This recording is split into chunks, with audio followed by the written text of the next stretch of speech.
Bienvenidos, los alumnos Fernando Pacheco Rivera, Emanuel Neftali Pérez León, Rodrigo Guzmán Hernández y Diana Karina Acevedo Aquino, de la licenciatura en Derecho del Centro Universitario Metropolitano Hidalgo, de la materia Derecho Administrativo, hablarán de la concesión y servicios públicos a cargo del licenciado Abraham Vite. Hablando de concesión, sabemos que es el acto administrativo discrecional por medio del cual la autoridad administrativa faculta a un particular, número 1, para utilizar bienes del Estado dentro de los límites y condiciones que señale la ley. Número 2, para establecer y explotar un servicio público también dentro de los límites y condiciones que señale la ley.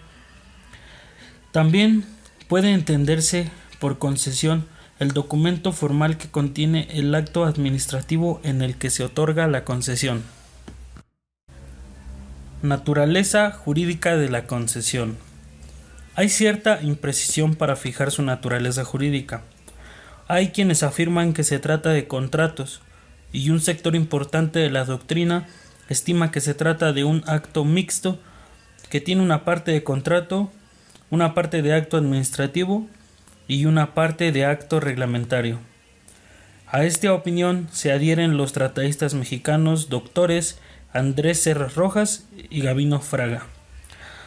Si se hace un examen metodológico de los regímenes de concesión en los Estados Unidos mexicanos, se concluirá que actualmente la mayoría de las concesiones se otorgan por medio de actos administrativos discrecionales, ya que los particulares no celebran ningún convenio o contrato con la administración para ello, ni tampoco pueden pedirle el otorgamiento forzoso de las concesiones, aun cuando en ciertas ramas se les llama contrato-concesión, como en materia de transportes.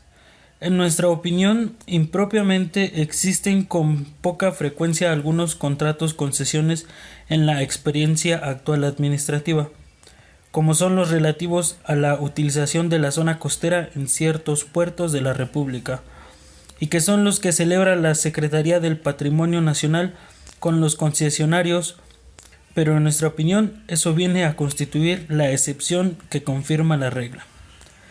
De acuerdo con lo anterior, desde nuestro punto de vista, la concesión constituye un acto administrativo discrecional del órgano de la administración pública, que aplica en un caso concreto las disposiciones que regulan la materia de la concesión.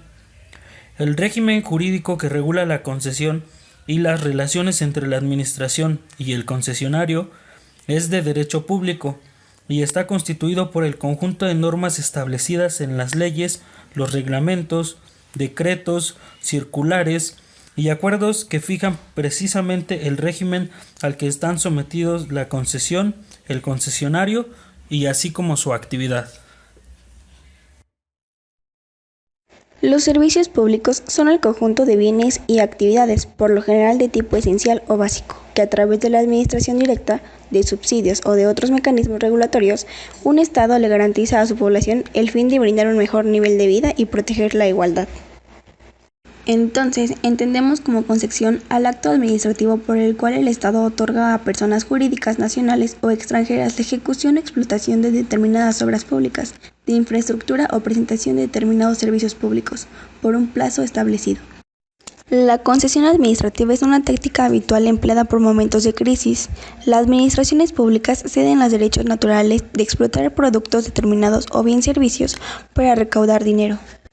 Algunas características de las concesiones administrativas son: el otorgamiento de tales concesiones no significa la pérdida del derecho sobre los recursos de patrimonio concedidos. Cuando el Estado otorga las concesiones, puede recaudar los fondos por cada transacción de ventas luego de ser otorgados. La protección del Estado a la empresa son concesionarios de servicio. El consentimiento de derechos o facultades a empresas del sector privado a fin de una representación de un servicio público. Licencias, permisos y autorizaciones. Las licencias son un medio de control sobre el ejercicio de determinadas actividades desempeñadas por los gobernados, quienes al cumplir con los requisitos exigidos pueden desarrollar dichas actividades, ya que la propia administración les reconoce el derecho de ejercicio. Un ejemplo de ellos es la licencia de manejo. Se cita la siguiente jurisprudencia, que es una tesis aislada de materia administrativa. Licencias y manifestaciones de construcción. El último párrafo del artículo 256 del reglamento relativo para el Distrito Federal, vigente a partir del 29 de enero del 2004, viola la garantía de la seguridad jurídica al dejar al arbitrio de la autoridad administrativa definir las causas supervinientes de oportunidad e interés público para revocar aquellas. Y como pueden ver, aquí está la jurisprudencia resumida. Permisos. El permiso es un acto administrativo por el cual remueve obstáculos a efecto de que el particular realice una actividad, pues preexiste un derecho, por tanto no se trata de un privilegio. Un ejemplo es la utilización de la vía pública. Autorizaciones. Es un acto esencialmente unilateral de la administración pública por medio del cual el particular podrá ejercer una actividad para la que está previamente legitimado, pues el interesado tiene un derecho preexistente que supedita a que cubran requisitos, condiciones o circunstancias que la autoridad valora. Un ejemplo es la autorización para operar casas de cambio de divisas. Distinciones entre un permiso y una licencia. En este caso, un permiso se puede tratar para un permiso de manejo, que es un documento que habilita a un menor de edad de al menos 16 años cumplidos a conducir un vehículo. Para tramitarlo, los menores deben ir acompañados de sus padres o tutores, quienes deberán responsabilizarse del menor. Los permisos, por su general, se dan por una vigencia más limitada que la de las licencias de conducir. Cabe mencionar que en algunas entidades federativas este permiso de conducir es también conocido como licencia para menores. Y por su parte, una licencia de manejo en este caso es un documento personal e intransferible que habilita a una persona a manejar un vehículo por vía pública. Sin embargo, no cualquier licencia te habilita a manejar cualquier vehículo, sino dependiendo del tipo de licencia que se tramite.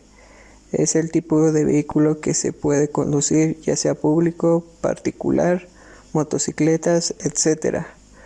Cada entidad federativa puede manejar su propia clasificación, pero en general son similares.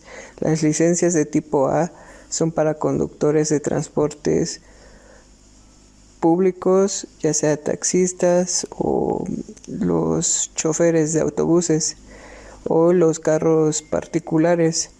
Las de tipo B son para patrullas, ambulancias y vehículos de una carga hasta 3.5 de toneladas. De tipo C es para transporte especializados y de carga mayor a las 3.5 toneladas, y las tipo D para motocicletistas y similares. Servicio público. Es toda actividad técnica destinada a satisfacer una necesidad de carácter general, cuyo cumplimiento uniforme y continuo deba ser permanentemente asegurado, reglado y controlado por los gobernantes, con sujeción a un mutable régimen jurídico exorbitante del derecho privado, ya por medio de la administración pública, bien mediante particulares facultados para ello por autoridad competente en beneficio indiscriminado de toda persona. Elementos del servicio público. La necesidad a cuya satisfacción se destina el servicio. Es decir, que el servicio nace de la necesidad humana, mas no de cualquiera, sino de la común carencia insatisfecha que tiene una y muchas personas respecto de algo, lo que no significa que sean todas las integrantes de una sociedad, pero sí tantas que la convierten en una necesidad de carácter general, cuya satisfacción se inserta en el Estado, quien tiene el deber ético de asegurar su satisfacción, cuyo cumplimiento logra precisamente mediante el desarrollo de la actividad técnica que implica la prestación de un servicio. Es indiscutible que la actividad destinada a satisfacer la respectiva necesidad de carácter general es un elemento indispensable del servicio público, porque sin desempeño del conjunto de operaciones o tareas que implica, éste no puede presentarse. Empero, es importante determinar que las características o rasgos específicos de tal o de todas ves que no se puede ser de cualquier tipo. El universo de los usuarios potenciales del servicio público. El servicio público es inimaginable sin usuarios, porque, por definición, se destina a satisfacer ciertas necesidades humanas de carácter general, suma de muchas necesidades individuales similares cuyos objetos que la sienten constituyen su universo de usuarios potenciales que se convertirán en usuarios efectivos cuando accedan a su utilización, una vez cubiertos los requisitos correspondientes, en el caso de que los haya. En fin, sin usuarios no se podría generar la necesidad de carácter general, y por tanto, el servicio sería absurdo e injustificado. La intervención estatal. Sin duda, la intervención estatal constituye otro elemento indispensable, el servicio público, porque sólo mediante ella se puede crear y además someterlo al régimen jurídico especial, que le permite asumir sus caracteres esenciales de generalidad, regularidad, uniformidad y continuidad.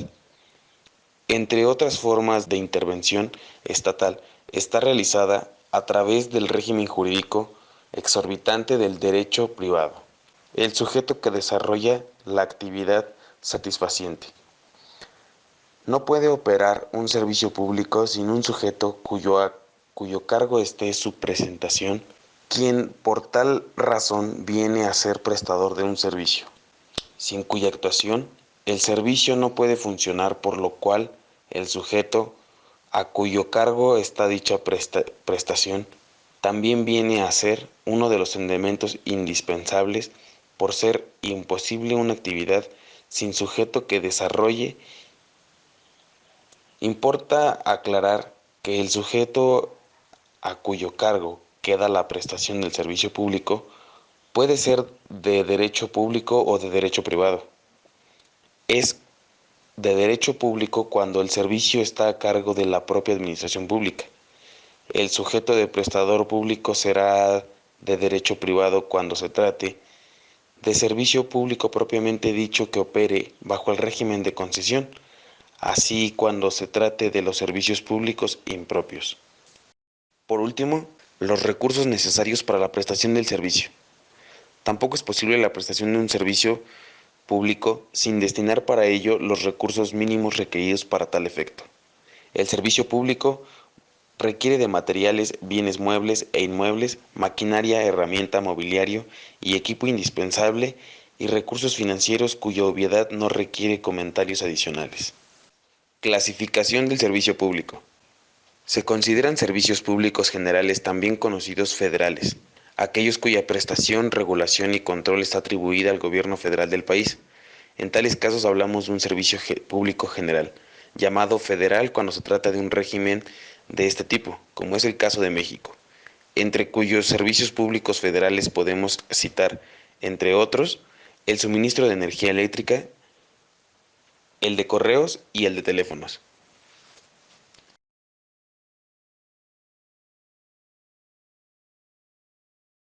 Número 2. Regionales.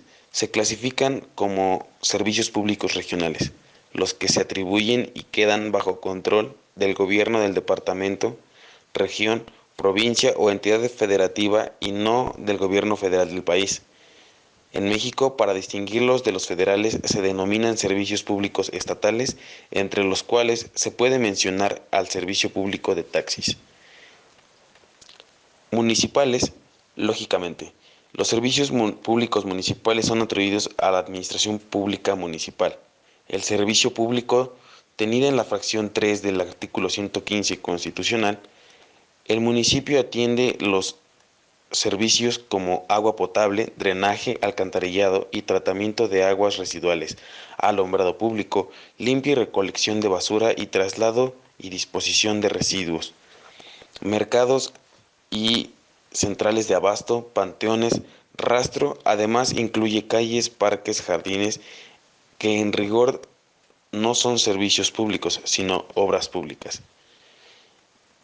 Número 4. Coincidentes y coexistentes. En razón de la autoridad, a quien comprenda el control de su prestación, en los servicios públicos se puede distinguir los de la Federación a los de las entidades federativas, como los de los municipios, así como los atendidos simultáneamente por la Federación, las entidades federativas y los municipios, los cuales, a la luz de la explicación hecha por el doctor Jorge Carpizo acerca de la división de competencias, podemos a su vez clasificar en coincidentes y coexistentes. Estaremos frente a un servicio público coincidente cuando su control se atribuye a 2 o a 3 instancias de gobierno, federación, entidades federativas y municipios, mas solo una de ellas se confiere establecer los criterios para su prestación y control. Así ocurre, por ejemplo, con el Servicio Público de Educación, atribuido por el artículo 3 constitucional de la Federación, de los estados y municipios, ya que en su fracción octava se confiere al Congreso de la Unión la expedición de las leyes destinadas a distribuir entre ellos la prestación de dicho servicio. Consideremos servicios públicos coexistentes los que en parte se asignan a la Federación, en parte a las entidades federativas y en parte a los municipios. Los servicios públicos de salud y de transporte colectivo pasajero son ejemplos de esta clasificación. Los alumnos Fernando Pacheco Rivera, Emanuel Neftali Pérez León, Rodrigo Guzmán Hernández y Diana Karina Acevedo Aquino, les agradecemos por su atención y esperamos que este proyecto les haya sido grato.